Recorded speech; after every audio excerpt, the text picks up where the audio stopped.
Sometimes you can do all the right stuff for your health and for your body, but it feels like, why do I still feel unwell? And you can change your diet, everything that you eat. You can take lots of supplements and work out and do all the right protocols, but something still feels off inside of you. If you wake up in the morning and there's like this exhaustion or heaviness or disconnection from yourself, it can be a sign that you're ready for a question that's even deeper, which is, what if your body isn't actually the problem or broken? What if it's your spirit inside of you asking for your attention? Welcome to the Mastering Mindfulness Institute. Here, we explore how food can become your greatest teacher and your body can become your wisest guide. I'm your host, Gina Warfel, helping you build a deeper connection with your food and body. Let's begin our journey together. In this conversation, we're going to explore the message inside of you that goes deeper than just your physical body, but your actual spirit itself. But before we go deeper, I don't mean spirit in a religious sense.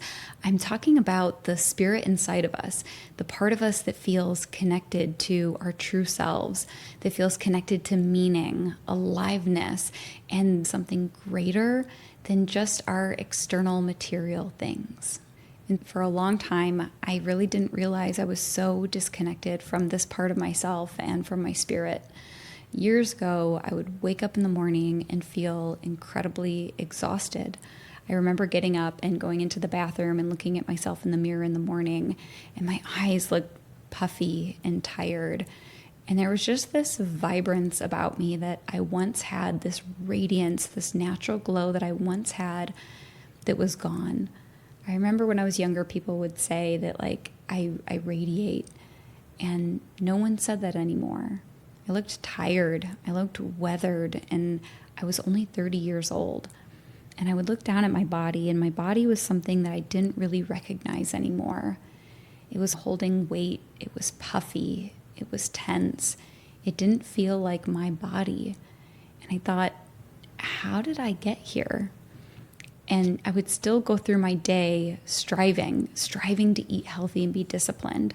I did all of the labs to try to fix my hormones, to fix my inflammation. I cut out the gluten, the dairy, the sugar. I was intermittent fasting, taking all the supplements.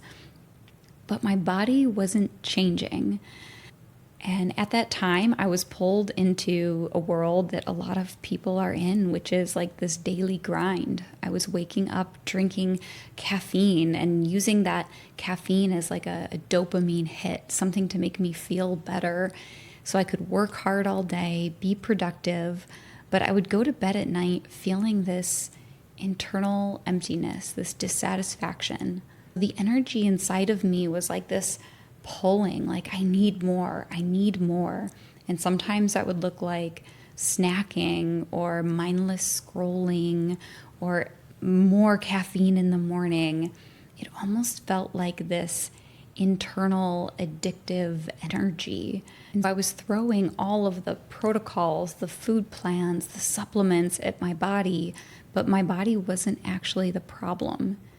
It was my body being the messenger for my internal depleted spirit.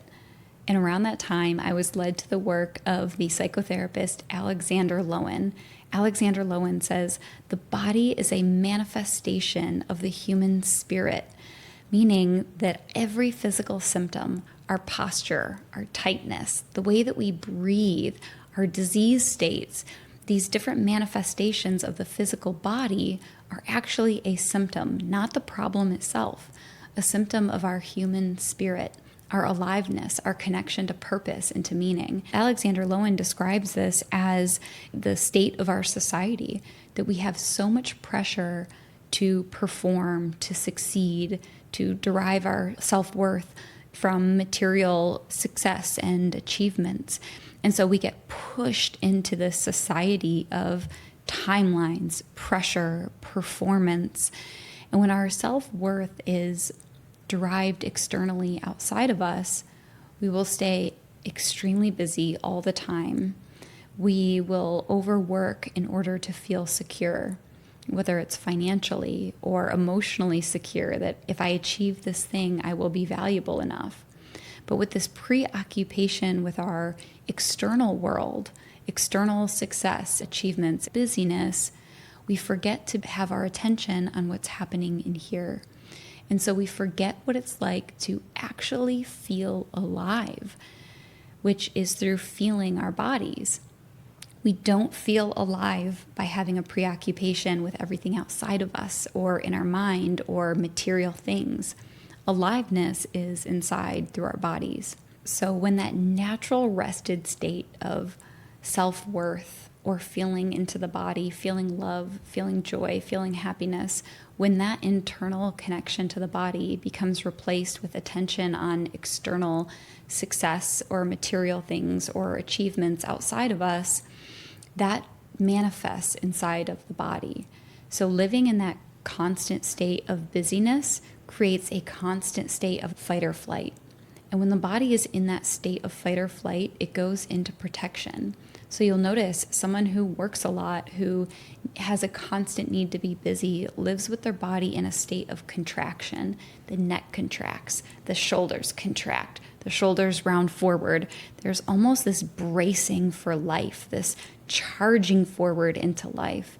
And so adrenaline is coursing through the body and the muscles contract, the shoulders round in, the head comes forward into this protective state.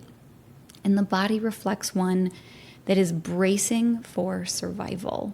You might notice this in someone who is overworking or living in that state of exhaustion, how the posture kind of changes. And maybe they're holding their breath, breathing really shallow. And as the body gets more and more tense, it starts to create neck pain, back pain, and at that point, the pain inside of the body becomes too uncomfortable. The posture starts to not feel good. And so naturally, disassociation from the body happens in order to numb the pain of feeling inside of the body. As the attention is leaving and disassociating from the body to numb the pain, it also creates a numbness to all of the feelings. So inside, internally, it can feel this emptiness or this feeling of isolation or a feeling of depression, even if there's a partner or even if there's friends or external things happening on the outside. If there isn't the feeling of connection to pleasure, joy, things that are felt inside of the body, it'll feel like emptiness. And Alexander Lowen says that a lack of aliveness is always the result of suppressed feelings. So as the physical tension builds inside of the body and disassociation happens, it also creates this lack of aliveness. So how does that then transfer into life? Well, then there's this feeling, this urge, this craving for something sweet or food, or even a craving for more success or more material things that can feel endless, to try to create a raise of good feelings internally. But because it's still not felt in here, it's like, why can I eat all of the food, try to do and achieve all of the things, buy more things, have more things, but it still feels like something's missing. And so this person might even try to do different diets and exercise programs, but they don't seem to stick. It doesn't really seem to change anything. And this is so common in men who have such a societal pressure to be successful, to earn their worthiness. And so they'll sacrifice their body, they'll sacrifice their well-being, but that creates this disassociation from true aliveness. And for a woman, it might look like that. It might even look different. Maybe as a young child, she felt relaxed in her body and playful, and her body moved well. She felt at ease and in tune with it. But then at some point, if she had an experience of physical abuse or emotional neglect or too much chaos inside of the house, or something happened to her, her body might go into a state of safety and protection. And in that moment, her inner spirit, her safety, her radiance and aliveness, that spark gets dampened. And her body responds to her life in this state of safety and contraction. And so as her body feels this physical discomfort, she goes into disassociation. And so she's still craving something to feel internally because she's not living inside of her body. And so the body will start to gain weight as a sense of protection. She might gain this midsection weight gain and not fully understand it. And when she's a child, maybe she'd never felt really, truly, deeply, unconditionally loved. And if she didn't know how to feel that, she might grow up taking care of everyone else to try to feel loved, to feel lovable, and sacrificing herself. And so her body begins to reflect this once inner spark inside of her that has been put out, maybe from being an adult, but maybe also ever since childhood. A body that didn't feel safe, a body that didn't know how to feel love. And so her value was found in taking care of children, taking care of everyone else.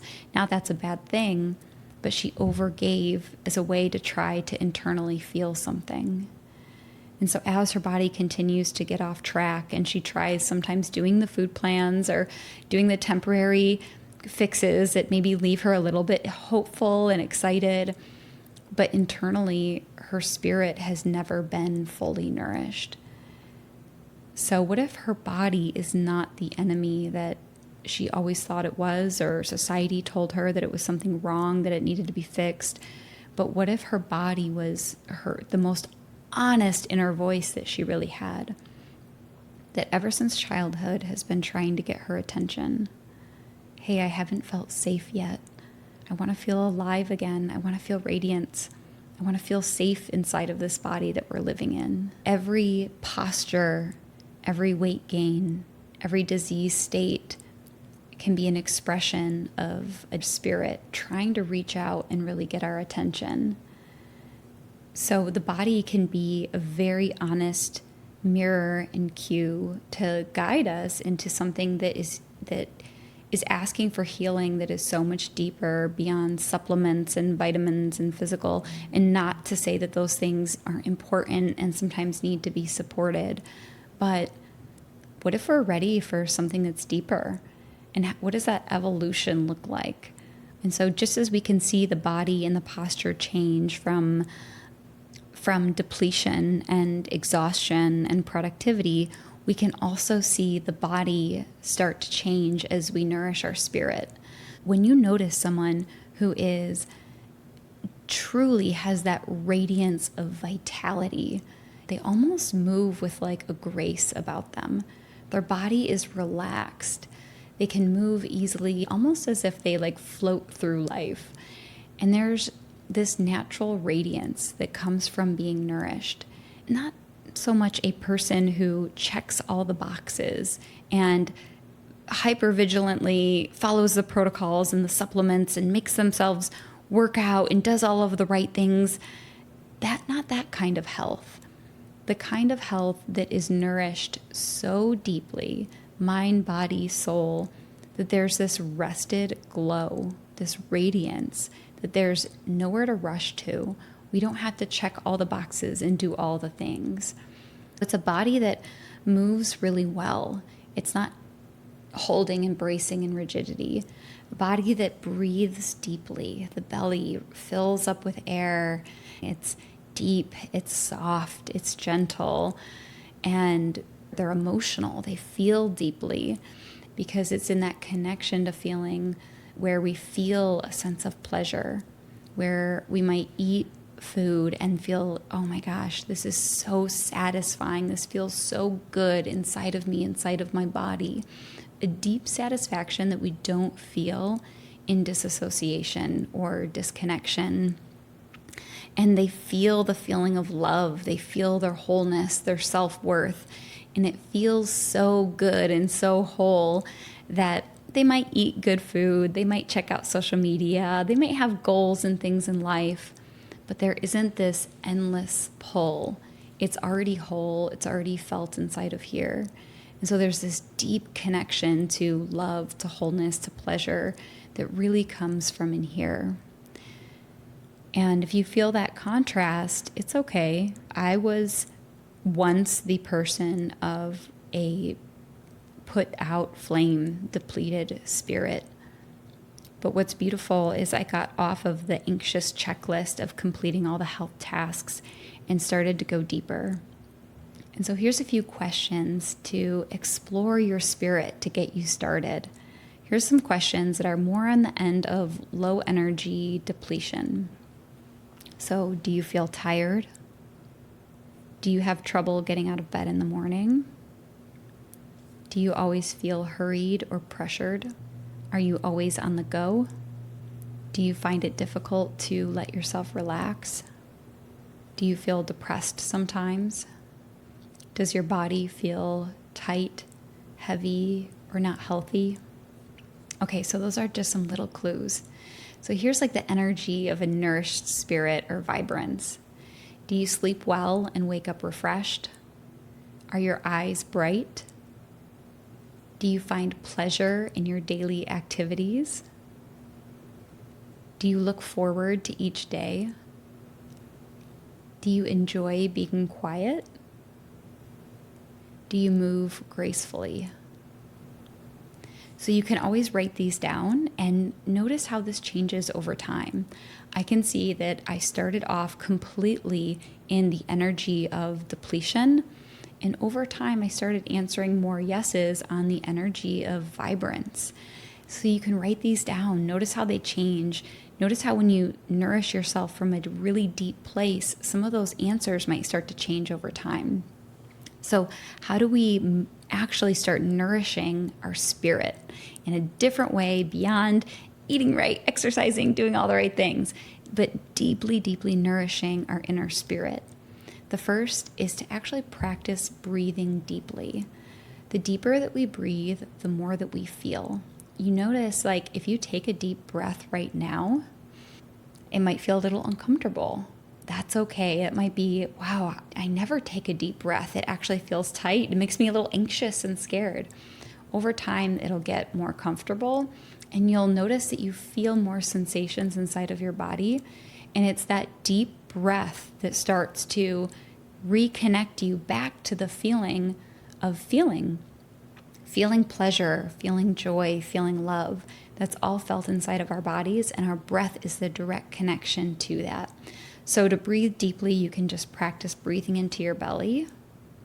And at first, if this doesn't feel natural, you can even set a little timer for yourself once a day to practice doing about 30 seconds of just some deep breathing, just to let your body start to know what that feels like. You can also even open your body. So you can lean over the back of your couch or a stool or a chair. And just by opening up your body, like with your arms open and your chest up, this can feel a little bit vulnerable. It can feel exposing, but it starts to open up the contraction and the connection to feeling inside of our bodies, our emotions. So sometimes as you open your body this way, it can also feel like an emotional release. Sometimes there's crying, sometimes there's joy, sometimes there's just a little bit more feeling. So practice opening your body and breathing deeply. This is the opposite from the other physical manifestation of the body, which is closing and rounding the shoulders, contracting the body, holding the breath. This cuts off direct feeling. It creates numbness and disconnection from the body. Opening the body, breathing deeply, we start to feel a little bit more. Don't worry about figuring anything out or doing this right. It's going to happen just through repeated feeling and experience. So feeling numb, feeling nothing is perfectly normal in the beginning. Another way to nourish our spirit is through movement. Movement that we find pleasure and joy in, because we have been so trained to see movement as a very systematic mental machinery. Like we've been taught to treat our bodies as though they are machines, to do the most efficient exercise. But what if the goal was to experience the joy of being alive?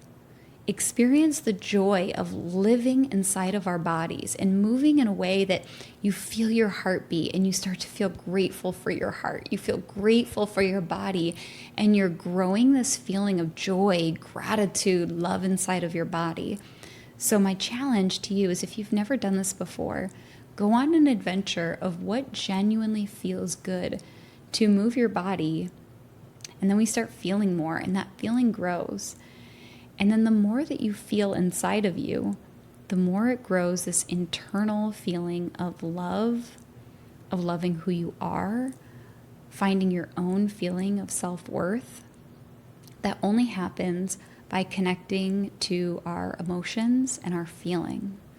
So as I'm breathing, as I'm moving my body, as I'm spending time actually nourishing my spirit and my body, I'm starting to feel what is love, pleasure, who I really am, not based off of stories of how much did I achieve, how much did I do, but feeling inside of my heart, feeling who I am, feeling this like intimacy with just like my true self that comes from in here. And what starts to happen is it grows this feeling of wholeness that says, it's okay to rest. I can give myself a break, and I don't have to fill up every second of my day. It's safe. I will be secure. I will still be good enough.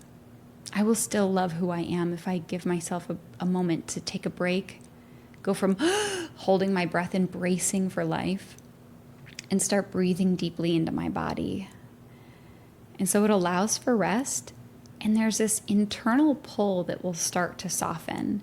As we start feeling more, there's less of a endless craving for food. Suddenly it's like, okay, I can eat a cookie, but I don't need a bunch to keep creating a feeling inside of me. I can have goals, but they're not endless into depletion. I can take care of kids, my family, my partner, other people without self-sacrificing. I can feel safe to find pleasure in just myself and my being. So through breathing, through movement, through feeling. And the last one is reconnecting to nature. Nature can help us bring us back to this feeling of being enough, to being whole, to giving us greater perspective and stepping outside of our cultural grind to achieve. In nature, we can feel the ground. We can let our bodies be held and relaxed. We can see that nature is always on this natural timing. It's not rushed, but yet everything gets achieved. So the reconnection back to nature can help us create this internal sense of safety and also a connection to something that is greater beyond ourselves. When we look at nature, there's this incredible realization of how everything exists and how perfect and magical it is. And so when we feel like we haven't done enough, we can look to nature to show us everything is perfect exactly as it is. It's amazing as it is. And our bodies can feel safe and rested again. So taking care of our health is important. I'm not saying that the supplements aren't sometimes helpful. The healthy food doesn't matter. All of those things are important. The exercise, the food, the nutrition, taking care of our bodies. But underneath it all is the healing of our spirit that we've been so far removed from in our society of productivity, disconnection, disassociation. And so what if our body's symptoms were really just a call from our spirit asking to be nourished again? One of my dear friends, Tristan Roney, before he passed away, he said, "The secret to life is childlike wonder." And to me, I hold on to that when I start to question and think, have I done enough in my life? Have I felt valuable enough? Do I matter? Have I done enough healthy things? All of those questions that create this anxious race to finally get somewhere can ultimately lead to a lot of depletion and this never-ending race to get somewhere. But the statement that the secret to life is childlike wonder is so deeply nourishing, not just to my body, but to my soul. So we can ask, is my body carrying the weight of life where my spirit hasn't felt safe, it hasn't felt free, it hasn't felt nourished or alive? Sometimes healing our bodies is not always about becoming more disciplined. Sometimes it's becoming more alive. And when Alexander Lowen was asked in this interview in 2024, they asked him what has given him the most meaning in life. And he responded without any hesitation, feeling the pleasure and life inside the body. And so I hope this woke up something inside of you. If it did, I would love to hear in any kind of comments or feedback that you have. And I'll see you next time.